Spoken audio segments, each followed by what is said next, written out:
Good morning, everyone. I hope the Lord's been gracious to you. Let's begin our devotional this morning. It comes from Mark chapter 7, 24 through 30. And this is what he says. Jesus left that place and went to the vicinity of Tyre. He entered a house and did not want anyone to know it. Yet he could not keep his presence secret. Verse 25. In fact, as soon as she heard about him, a woman whose little daughter was possessed by an impure spirit came and fell at his feet. The woman was a Greek born in Syrian Phoenicia. She begged Jesus to drive the demon out of her daughter. Verse 27. First, let the children eat all they want, he told her. For it is not right to take the children's bread and toss it to the dogs.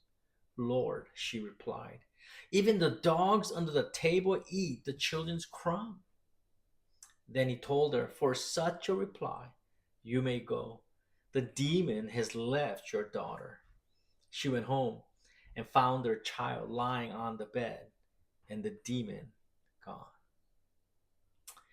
See, she wasn't supposed to be there, this woman whose child was sick. Everyone knew it. She had wrong background. Her culture was wrong. A Gentile woman stepping into a Jewish gathering, not welcome.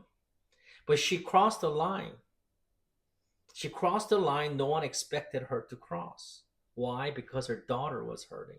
And you know what? When your child is suffering, you don't stop to consider social boundaries or wait for perfect moment or permission. You simply act. You do something about it. And that's what she did. She found Jesus, fell at his feet, and pleaded, not for wisdom, not for comfort, but for his help. And then came this answer that sounds almost cruel to our 21st century ears.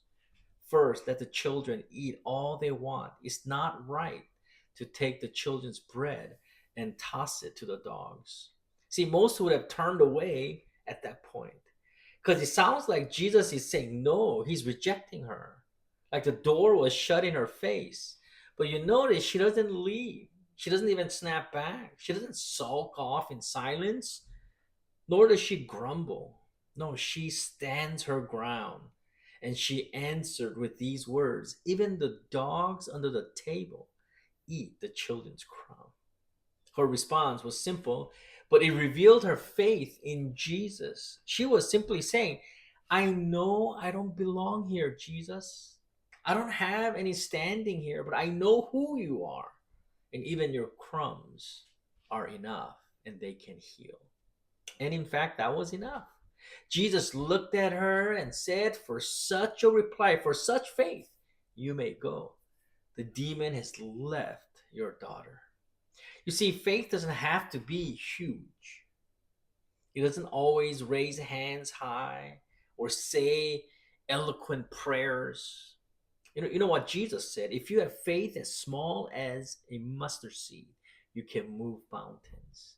You don't need huge faith to have Jesus answer you.